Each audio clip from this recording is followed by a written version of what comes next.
Hello, and welcome back to another episode of the Western Canon Challenge, where we are reading the entirety of the Western literary canon out loud. Today we continue our series on Emerson's journals. We are in journal collection number 27.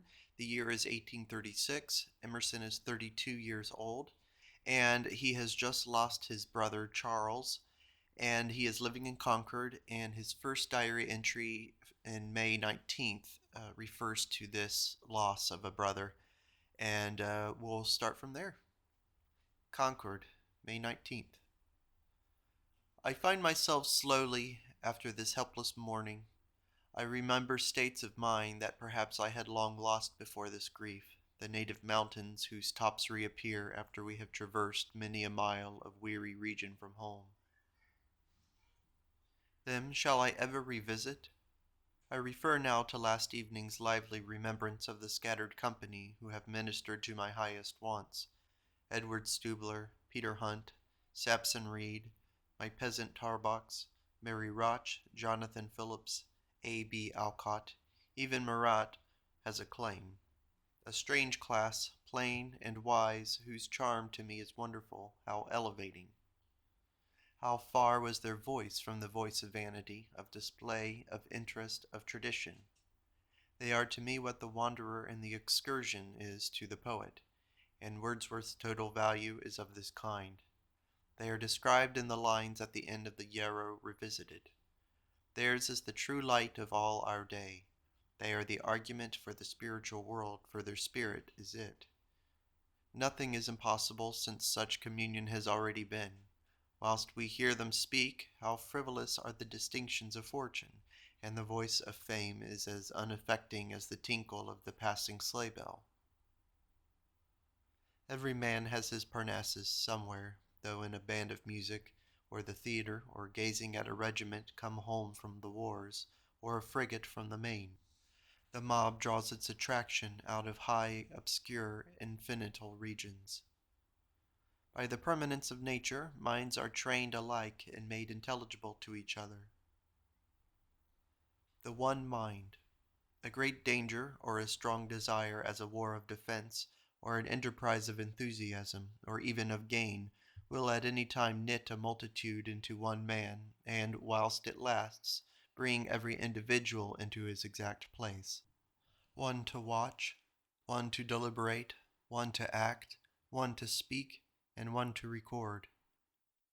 The generic soul in each individual is a giant overcome with sleep, which locks up almost all his senses, and only leaves him a little superficial animation. Once in an age at hearing some deeper voice, he lifts his iron lids, and his eyes straight pierce through all appearances, and his tongue tells what shall be in the latest times. Then he is obeyed like a god, but quickly the lids fall, and sleep returns. Otherism. We overestimate the conscience of our friend. It is the action of the social principle, quote, aiming above the mark that it may hit the mark, end quote. Sunday, May 22nd. Persons. The talk of the kitchen and the cottage is exclusively occupied with persons. It is the sickness, crimes, disasters, errors, fortunes of persons. Never is the character of the action or the object abstracted.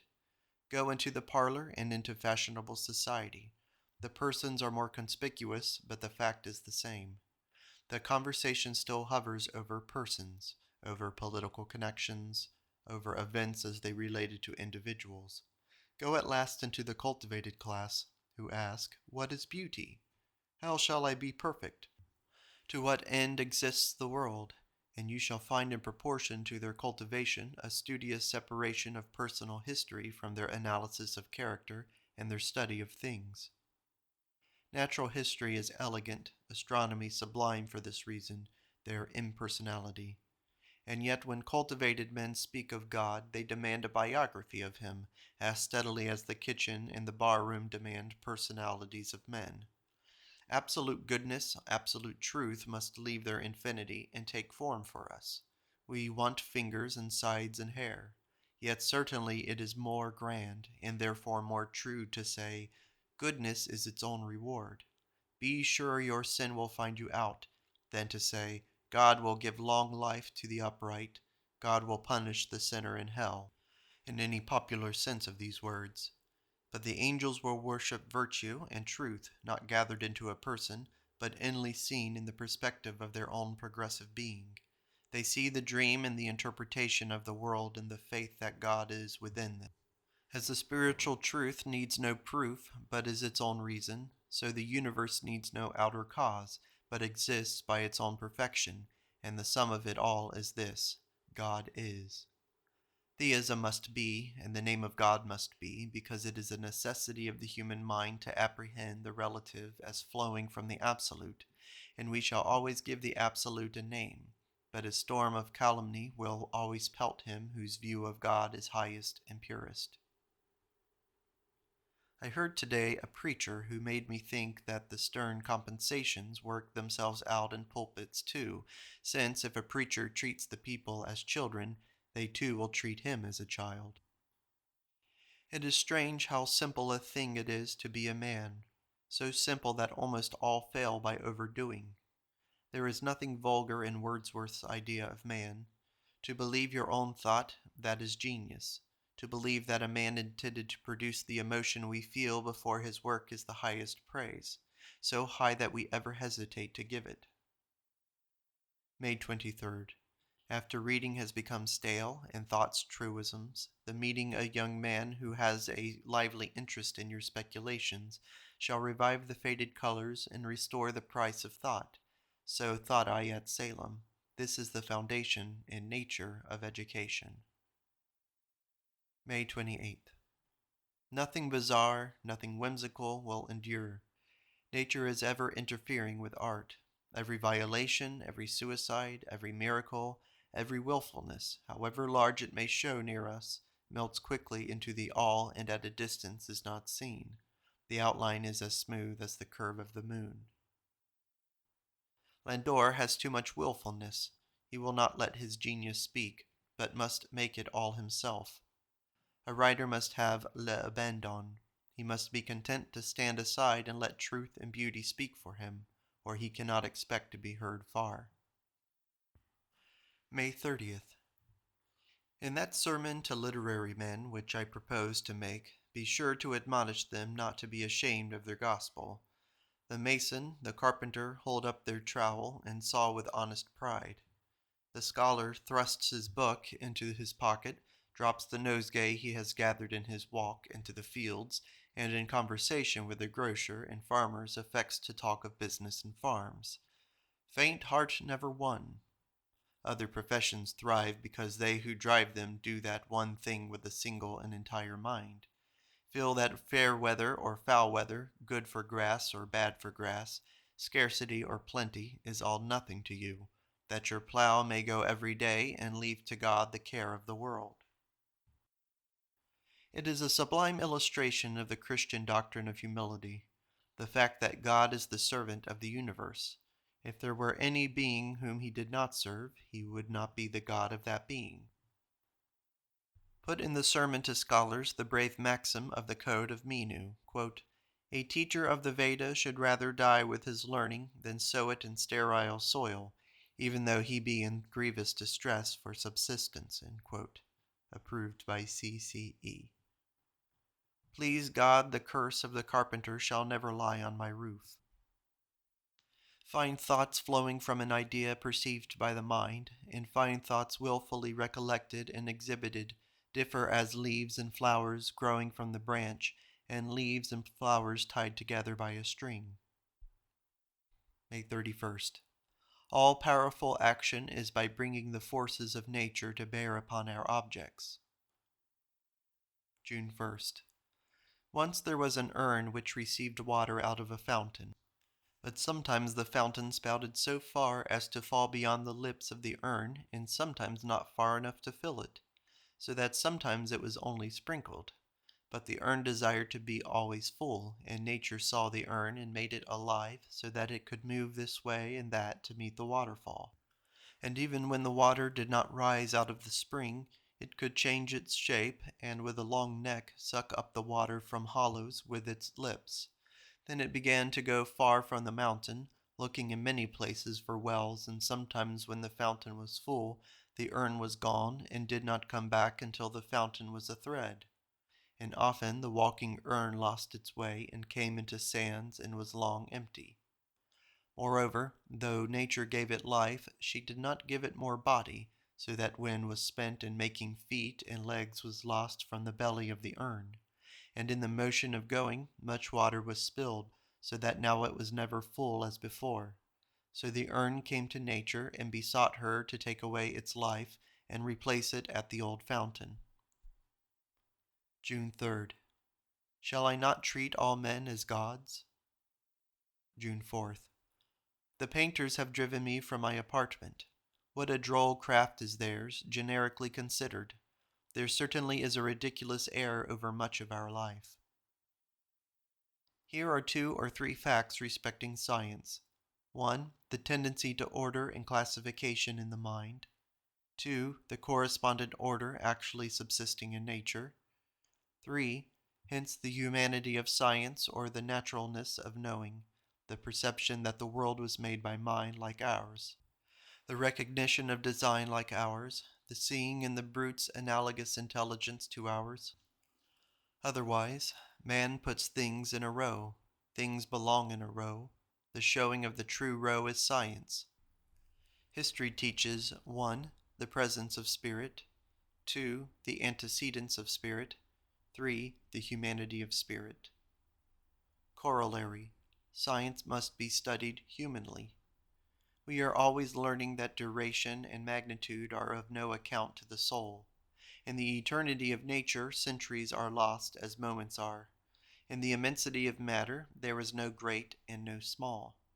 The grass and foliage that covers the whole globe, from the snow that caps the North Pole to the snow that caps the South Pole, cost no more design or effort than went to the opening the bell of one lily, or to the germination of a grain of wheat. Time is nothing to laws. The ocean is a large drop is a small ocean. There is one mind. Inspiration is larger reception of it. Fanaticism is predominance of the individual. The greater genius, the more like all other men, therefore. A man's call to do any particular work, as to go supercargo to Calcutta, or missionary to Serampore, or pioneer to the western country, is his fitness to do that thing he proposes. Any thought that he has a personal summons, signs that mark him extraordinary, not in the roll of common men, is dreaming, is so much insanity. It denotes deficiency of perceiving that there is one mind in all the individuals. In like manner, guessing at the modes of divine action, as Norton's about electricity, etc., betrays ignorance of the truth that all men have access to the divine counsels, for God is the universal mind. June 5th. I have read with interest Mr. Alcott's journal in MS for 1835. He has attained at least to a perfectly simple and elegant utterance. There is no inflation and no cramp in his writing. I complained that there did not seem to be quite that facility of association which we expect in the man of genius, and which is to interlace his work with all nature by its radiating upon all. But the sincerity of his speculation is a better merit. There is no theory of a month's standing, no peg to hang fine things on, no sham enthusiasm, no cant, but his hearty faith and study by night and by day. He writes it in the book, he discourses it in the parlor, he instructs it in the school, and whatever defects as fine writers such men may have, it is because colossal foundations are not for summer houses, but for temples and cities. But come again 100 years hence, and compare Alcott and his little critics. June 6th. Last Saturday evening I had a conversation with Elizabeth Hoare which I cannot recall, but of which the theme was that when we deal truly and lay judgment to the line and rule, we are no longer permitted to think that the presence or absence of friends is material to our highest states of mind. In those few moments which are the life of our life, when we were in the state of clear vision, we were taught that God is here no respecter of persons, that into that communion with him which is absolute life, and where names and ceremonies and traditions are no longer known, but the virtues are loved for their loveliness alone, for their conformity to God. In that communion our dearest friends are strangers. There is no personality in it. Yesterday I remembered the saying of Coleridge's friend Moxon that he would go to the cabinet ministers to read their faces, for nature never lies. Also by writing is the character made known. And he who is dumb and motionless for fear of betraying his thought does by very silence and inaction tell it. Dum tacit clamet. So irresistibly does human nature ever publish itself. June 7th. Many letters from friends who loved or honored Charles. I know not why it is, but a letter is scarcely welcome to me. I expect to be lacerated by it, and if I come safe to the end of it, I feel like one escaped. Quote, wishing good and doing good is laboring, Lord, with thee. Charity is gratitude, and piety best understood is sweet humanity. End quote. The value of so many persons is like that of an unit in decimal notation, which is determined altogether by the place of the number. Do not fear the multitude of books. They all have their place. Shakespeare, Moses, Cicero, Bacon, A Kempis, Cervantes, Bunyan dwelled together without crowding in the mind, as in nature there is no room for all the succession of herbs and trees, of birds and beasts. The world is large enough, the year is long enough for all that is to be done in it. So you have undertaken to solve the problem of the world. God speed you, fair sir, in your modest attempt. Remember this, however, that the greatest reason is always the truest. You will always find those who think they know what is your duty far better than you know it yourself. So go to the Sunday school if they bid you. There's a good boy. June 10th. I gladly pay the rent of my house because I therewith get the horizon and the woods which I pay no rent for. For daybreak and evening and night I pay no tax. I think it is a glorious bargain which I drive with the town. The pilgrim goes into the woods, but he carries with him the beauty which he visits. For the eye is the painter, and the ear the singer. Where is not man is neither color nor sound. The man is the creator of his world. I choose to pursue certain thoughts, to enter certain states of mind, and forthwith I seem to walk into woods by known ways and to hear wood birds and see pines and birches. I choose to pursue certain other thoughts, and lo, I seem to visit the wharves and market. The visible sky in which the ball of earth is buried with its eternal calm and filled with lights seems to be the true type of the eternal reason into which we are born and the truths which revolve therein. Shall I say what hovers often among the whimsies of the mind, that blows are aimed at him in broad daylight, but that, protected and defended by a circle of friendly power, he passes on in safety? June 11th. William E. visited us a few hours this day, a pleasing day. In that rare society of which I wrote above, see entry of May 19th, I dilate and am wise, good and hopeful by sympathy, but in ordinary company, and what is not so, and then there is a Latin phrase untranslated, I shrink and palter and apologize. I know not why, but I hate to be asked to preach here in Concord. I never go to the Sunday school teachers without fear and shame. I take admonitions from every passenger with the attitude and feeling of a willow. I am afraid that the brilliant writers very rarely see the deepest interest in truth itself. Even my noble Scotchman, I fancy, feels so strongly his vocation to produce that he would not listen with half the unfeigned joy to a simple oracle in the woods that Hosmer or Hunt would find. He is certainly dedicated to his book, to the communication and the form that he knows, yet he ought to feel more curious to know the truth than anxious to exhibit what he knows. Yet what is any man's book compared with the undiscoverable all? June 14th. What learned I this morning in the woods, the oracular woods? Wise are they, the ancient nymphs, pleasing, sober, melancholy truth, say those untamable savages, the pines. Under them bend and reign, each in his tiny sphere, surrounded by a company of his own race and family, the violets, thesiums, cypripediums, etc. The windflower, rue-leaved, is the bride. But thus they said. Power is one great lesson which nature teaches man. The secret that he can not only reduce under his will, that is, conform to his character particular events, but classes of events, and so harmonize all the outward occurrences with the states of mind. That must he learn. Worship must he learn.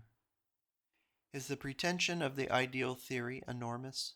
Every possible statement of the connection between the world and you involves pretensions as enormous. Editor's note. Although part of the following extract is printed in the last paragraph of Discipline in Nature, yet because of its evident reference to the loss of Charles and because of its greater beauty in the original, it is kept here. Have you been associated with any friend whose charm over you was coextensive with your idea, that is, was infinite, who filled your thought on that side? And so, as most certainly befalls us, you were enamored of the person? And from that person have you at last, by incessant love and study, acquired a new measure of excellence, also a confidence in the resources of God, who thus sends you a real person to outgo your ideal? You will readily see when you are separated, as you shortly will be, the bud, flower, and fruit of the whole fact. As soon as your friend has become to you an object of thought, has revealed to you with great prominence a new nature, and is become a measure whereof you are fully possessed to gauge and test more, as his character becomes solid in sweet wisdom, it is already a sign to you that his office to you is closing. Expect thenceforward the hour in which he shall be withdrawn from your sight. To you he was manifest in flesh. He is not manifest in flesh. Has that portion of spiritual life which he represented to you any less reality? All which was is now and ever shall be.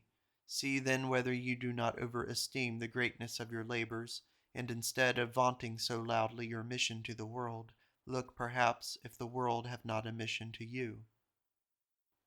Truth and originality go abreast always.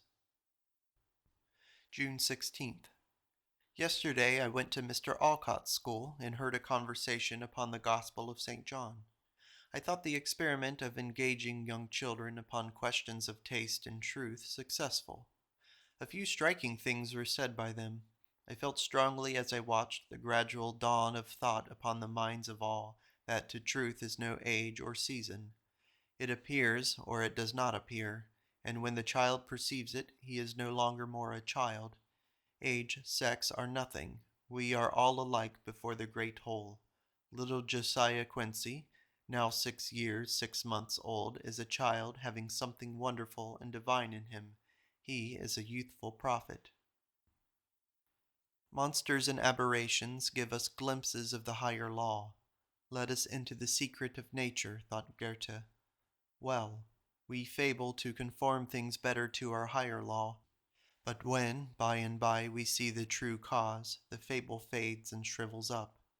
We see then the true higher law. To the wise, therefore, a fact is true poetry and the most beautiful of fables. Hence, doubtless, that secret value we attach to facts that interest us much beyond their seeming importance. We think it frivolous to record them, but a wise man records them, and they agree with the experience and feelings of others. They no doubt are points in this curve of the great circle. And then there's 3 Greek words untranslated, is the reason why our education can be carried on and perfected anywhere and with any bias whatever. If I study an ant-hill and neglect all business, all history, all conversation, yet shall that ant-hill, humbly and lovingly and unceasingly explored, furnish me with a parallel experience and the same conclusions to which business, history, and conversation would have brought me. So the sculptor, the dragoon, the trader, the shepherd come to the same conclusions. All is economized. When you are doing, you lose no time from your book, because you will still study and still learn. Do what you will, you learn so that you have a right mind and a right heart. But if not, I think you still learn, though all is mislearned. Pains and prayer will do anything.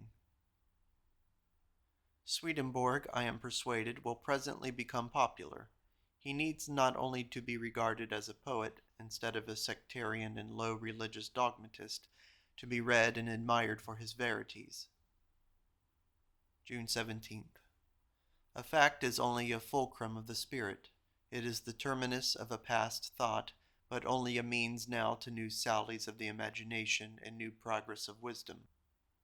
A fact is only a fulcrum of the spirit. It is the terminus of a past thought, but only a means now to new sallies of the imagination and new progress of wisdom. A fact, we said, was the terminus of spirit. A man, I, am the remote circumference, the skirt, the thin suburb or frontier post of God, but go inward and find the ocean. I lose my individuality in its waves. God is unity, but always works in variety. I go inward until I find unity universal, that is before the world was. I come outward to this body, a point of variety. The drop is a small ocean, the ocean a large drop. A leaf is a simplified world, the world a compound leaf. June 22nd. Mr. Alcott has been here with his Olympian dreams. He is a world builder. Evermore he toils to solve the problem, whence is the world? The point at which he prefers to begin is the mystery of the birth of a child. I tell him it is idle for him to affect to feel an interest in compositions of anyone else. Particulars, particular thoughts, sentences, facts even, cannot interest him except as for a moment they take their place as a ray from his orb. The whole, nature, proceeding from himself, is what he studies. But he loses, like other sovereigns, great pleasures by reason of his grandeur. I go to Shakespeare, Goethe, Swift, even to Tennyson, submit myself to them, become merely an organ of hearing, and yield to the law of their being. I am paid for thus being nothing by an entire new mind, and thus, a Proteus, I enjoy the universe through the powers and organs of 100 different men. But Alcott cannot delight in Shakespeare, cannot get near him, and so with all things. What is characteristic also, he cannot recall one word or part of his own conversation or of anyone's, let the expression be never so happy. He made here some majestic utterances, but so inspired me that even I forgot the words often. The grass, the earth, seemed to him the refuse of spirit. I love the wood god, I love the mighty Pan. Yesterday I walked in the storm, and truly in the fields I am not alone or unacknowledged. They nod to me, and I to them. We distrust and deny inwardly our own sympathy with nature. We own and disown our relation to it. We are like Nebuchadnezzar, cast down from our throne, bereft of our reason, and eating grass like an ox. It is the property of the divine to be reproductive. The harvest is seed. The good sermon becomes a text in the hearer's mind. That is the good book which sets us at work. The highest science is prophecy.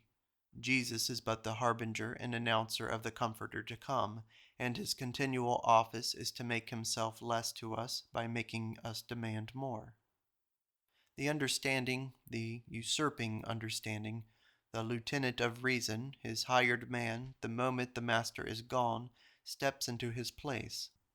This usher commands, sets himself to finish what he was doing, but instantly proceeds with his own dwarf architecture, and thoroughly cheats us until presently for a moment reason returns, and the slave obeys, and his work shrinks into tatters and cobwebs. Not whilst the wise are one class and the good another, not whilst this physiologist and psychologist are twain, can a man exist and Messiah come. How hard to write the truth. Quote, "Let a man rejoice in the truth, and not that he has found it," said the early oracle. Well, so soon as I have seen the truth, I clap my hands and rejoice, and go back to see it and forward to tell men. I am so pleased therewith that presently it vanishes. Then I am submiss, and it appears, "without observation." I write it down, and it is gone. Yet is the benefit of others and their love of receiving truth from me the reason of my interest and effort to obtain it. And thus do I double and treble with God. The reason refuses to play at couples with understanding, to subserve the private ends of the understanding. June 24th.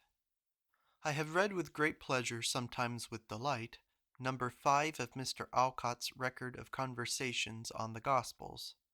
The internal evidence of the genuineness of the thinking on the part of the children is often very strong.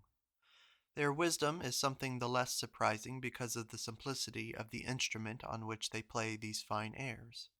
It is a harp of 2 strings, matter and spirit, and in whatever combination or contrast or harmony you strike them, always the effect is sublime. Insist upon seeing nature as a problem to be solved.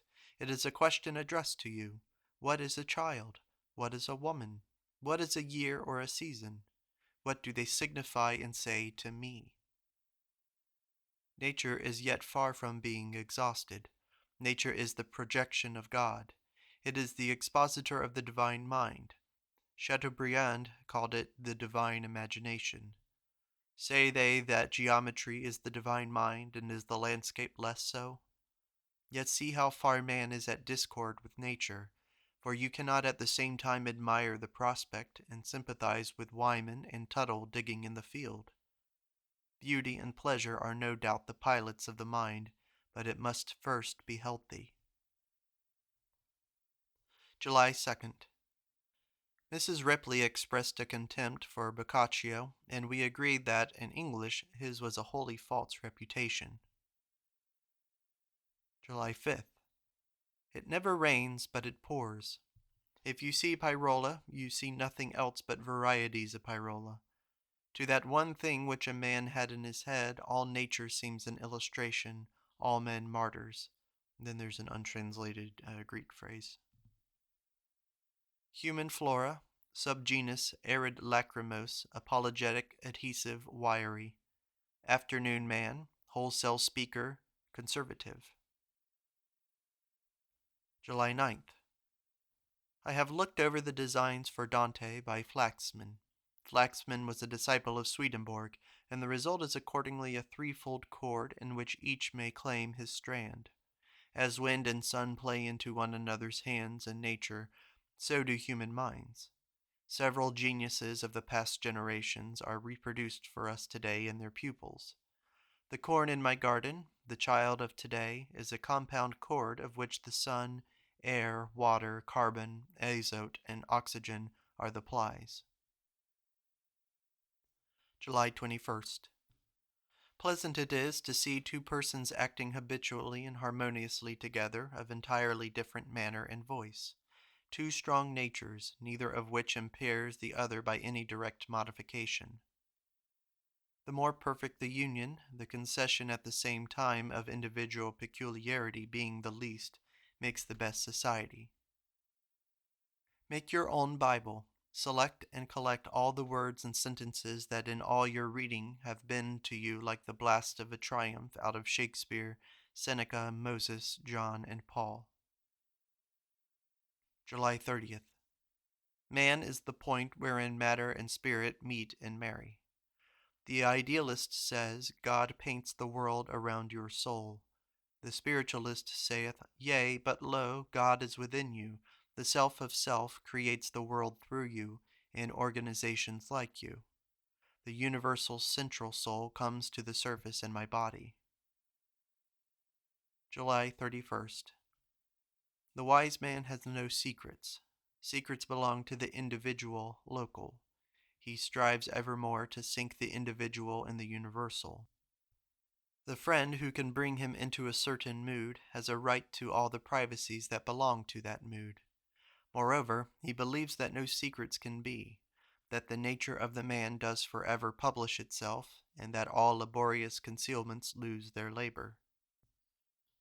August 6th. The gray past, the white future. A year ago I studied Ben Jonson a good deal. You may learn much from so complete records of one mind as his works are. There is something fearful in coming up against the walls of a mind on every side, and learning to describe their invisible circumference. Quote, "I know not what you think of me," said my friend. "Are you sure? You know all I think of you by those things I say to you. You know all which can be of any use to you. If all your friends should draw your portrait to you, faults and graces, it would mislead you, embarrass you. You must not ask how you please me for curiosity. Certainly I know what impression I made on any man, by remembering what communications he made to me. In the scholar's ethics, I would put down Behar vo du stest, stick by yourself, and Goethe's practice to publish his book without preface and let it be unexplained, and further the sentence in West Östlichen Divan about freedom. August 12th. Yesterday, Margaret Fuller returned home after making us a visit of 3 weeks, a very accomplished and very intelligent person. Fathers wish to be fathers of the mind as well as the body of their children, but in my experience they seem to be merely the occasion of new beings come into the world, rather than parents of their life or seers of their own affection incarnated, as Alcott would think. At times, as in the wood on Wednesday, it seems as if all the particular life were mere byplay, and in no way of cause and effect connected with the absolute life. I said once that if you go expressly to look at the moon, it becomes tinsel. A party of view hunters will see no divine landscape. There is, however, in moon gazing something analogous to Newton's fits of easy transmission and reflection. You catch the charm one moment, then it is gone. Then it returns to go again, and, spoken of, it becomes flat enough. Perhaps the fits depend on the pulsations of the heart. August 13th. Some men have a heart and feel the claims of others. Other men have an intellectual heart or a perception of the claims of others.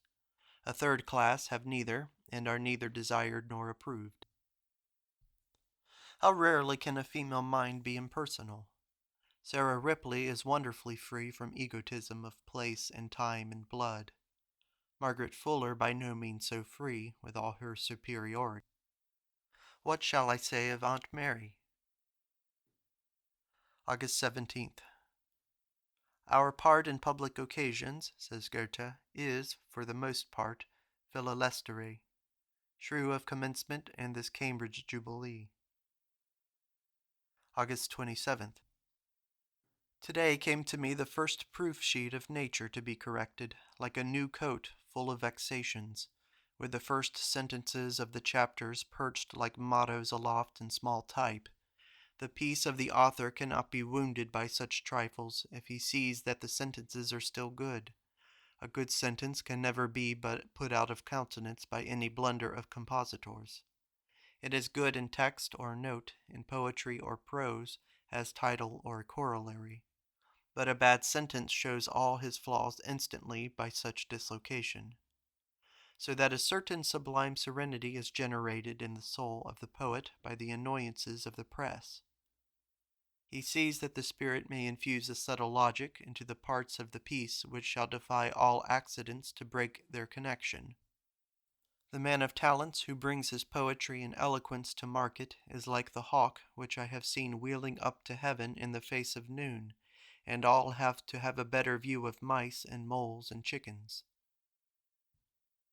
August 29th. En peu d'heures, Deu labeur. God works in moments. With what satisfaction I read last night with George Bradford some lines from Milton, in Samson Agonistes, and elsewhere, with what dignity he felt the office of the bard, the solemn office borne by the great and grave of every age for the behoof of all men. A call which never was heard in the frivolous brains of the Moores and Hugos and Berengers of the day.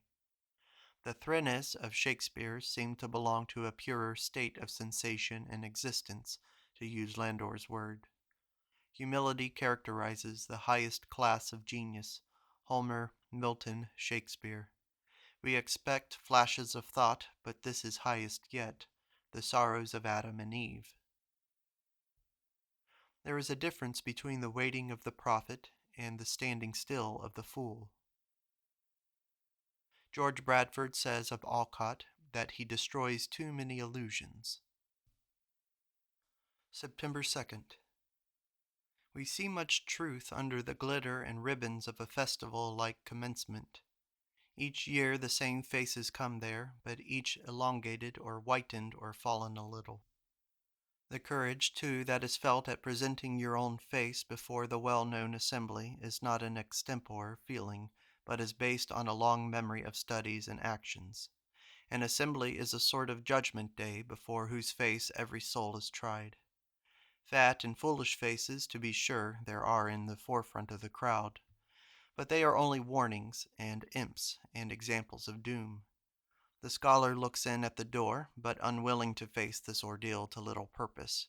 He retreats and walks along solitary streets and lanes far from the show. Every principle is a war note. September 13th. I went to the college jubilee on the 8th instant, a noble and well thought of anniversary. The pathos of the occasion was extreme, and not much noted by the speakers. Cambridge at any time is full of ghosts, but on that day the anointed eye saw the crowd of spirits that mingled with the procession in the vacant spaces year by year as the classes proceeded, and then the far longer train of ghosts that followed the company of the men that wore before us the college honors and the laurels of the state. The long winding train reaching back into eternity. But among the living was more melancholy reflection, namely the identity of all the persons with that which they were in youth, in college halls. I found my old friends the same jokes pleased, the same straws tickled. The manhood and offices they brought hither today seemed masks, underneath we were still boys. Quote, dullness of the age, unquote. What age was not dull? When were not the majority wicked, or what progress was ever made by society? Society is always flat and foolish. The only progress ever known was of the individual. A great wit is, at any time, great solitude. A barnyard is full of chirping and cackle, but no fowl claps wings on Chimborazo. The rain has spoiled the farmer's day. Shall sorrow put my books away? Thereby are 2 days lost. Nature will speed her own affairs. I will attend my proper cares, come rain or sun or frost. September 20th. Yesterday dispatched a letter to Thomas Carlyle. In the afternoon attended a meeting of friends at Mr. Ripley's house. Present, Frederick H. Hedge, Converse Francis, A. Bronson Alcott, James Freeman Clarke, Orestes A. Brownson, George Ripley. The conversation was earnest and hopeful. It inspired hope. George Ripley said that a man should strive to be an idea and merge all his personalities in debate. We agreed to bury fear, even the fear of man, and if Dr. C. and Mr. J. P. or Dr. J. W. should join us, no man should look at the spout, but only at the flowing water. Incidentally, we had some character drawing. I said of Mr. F., he has a French mind and should have been born at Paris in the era of brilliant conversation, with the Diderots, Grimms, Rousseaus, de Staëls. Pit him against a brilliant mate, and he will sparkle and star away by the hour together. But he is hopeless. He has no hope for society. The rule suggested for the club was this, that no man should be admitted whose presence excluded any one topic. I said in the beginning of the afternoon, present only G. Ripley and James F. Clarke, that it 'twas pity that in this titanic continent, where nature is so grand, genius should be so tame. Not one unchallengeable reputation. I felt towards Alston, as Landor said of his picture, I would give 50 guineas to the artist would swear it was a Dominicano. So Alston was a beautiful draughtsman, but the soul of his picture is imputed by the spectator. His merit is, like that of Keane's recitation, merely outlinear, strictly emptied of all obtrusive individuality, but a vase to receive, and not a fountain to impart character. So of Bryant's poems, chaste, faultless, beautiful, but uncharacterized. So of Greenough's sculpture, picturesque but not creative and in the severe style of old art. So of Dr. Channing's preaching. They are all feminine or receptive, and not masculine or creative. A railroad, State Street, Bunker Hill monument are genuine productions of the age, but no art. The reason is manifest. They, i.e., objects of art, are not wanted. The statue of Jove was to be worshipped. The Virgin of Titian was to be worshipped. Jesus, Luther were reformers. Moses, David did something. The builders of Gothic cathedrals feared. Love and fear laid the stones in their own order. What interest has Greenough to make a good statue? Who cares whether it is good? A few prosperous gentlemen and ladies, but the universal Yankee nation roaring in the Capitol to approve or condemn would make his eye and hand and heart go to a new tune. Well, what shall nourish the sense of beauty now? Speech is an art of eternal riches and fitness. It was requested that this be the subject of discussion at the next meeting, and I should open the debate. These things now are merely ornamental. Nothing that is so can be beautiful. Whatsoever is beautiful must rest on a basis as broad as man. There can be no handsomeness that is not such of necessity, that does not proceed from the nature of the man that made it. Poetry, music, sculpture, painting, architecture were all enlisted in the service of religion. The gayest petal serves the flower. The finest form in woman is only perfected help. The steady tendency, I think, of things now is to a reduction of speculation of all sorts to science, that is, to a conformity with the nature of things as observed. Swedenborg's reform was from dogmas to the nature of things. He had no ornament, no diction, no choice of word. Sir Walter Raleigh's conclusion of his History of the World is sublime only because it closes the history of the world. In a sermon it would not be of much mark. The top stone of a pyramid is sublime by position, so the sentence admired by Warburton's and Milton's history. I think two causes operate against our intellectual performances. One, our devotion to property. The love of liberty in the Revolution made some great men, but now the sentiment of patriotism can hardly exist in a country so vast. It could be fired in California by contracting the country to Carolina. It might be here by separating Massachusetts from the Union. However, I confess I see nothing in the outward condition of a native of this country which any but a sickly, effeminate person can arraign. 2. By the influence of Europe certainly seems to me prejudicial. Genius is the enemy of genius. September 21st.